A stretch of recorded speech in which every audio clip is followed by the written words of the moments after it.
మీలాంటి తోటి సమాజం చాలా మంది ఉన్నారు. వాళ్ళంతా నరకానికి వెళ్ళిపోతున్నారు, నాశనానికి సిద్ధంగా ఉన్నారు. ఆ జోగు పడుతున్న వాళ్ళని కాపాడాలి కదా.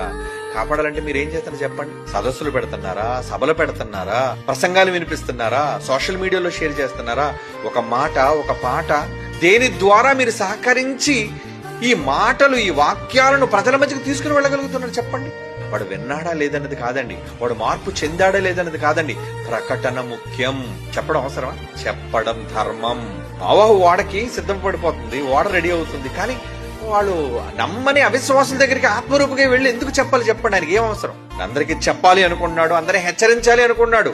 అది కాదా దేవుని మనసు? అవును, చెప్పాలి, చెప్పే బాధ్యత దేవుడు మన మీద పెట్టాడు కనుక ప్రకటించక తప్పదు. కనుక ప్రకటించటం అనేది మీరందరూ ధ్యేయంగా పెట్టుకోండి. అది పాట ద్వారా మీరు ప్రకటిస్తారు, మాట ద్వారా ప్రకటిస్తారు, వ్రాత ద్వారా ప్రకటిస్తారు, కరపత్రం ద్వారా ప్రకటిస్తారు.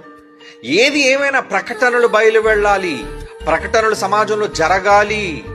లేదంటే మీ చుట్టూ ఉన్న వాళ్ళ కోసం దేవుడు మిమ్మల్ని అడుగుతాడు. నువ్వే వాళ్ళకి జవాబుదారి. ఏమని?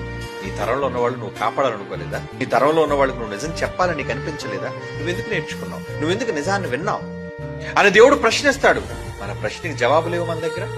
ఉండాలి అంటే ఈ సమాజానికి మీకు చేతనైనంత మటుకు సమాజానికి నిజాన్ని చెప్పడానికి ప్రయత్నం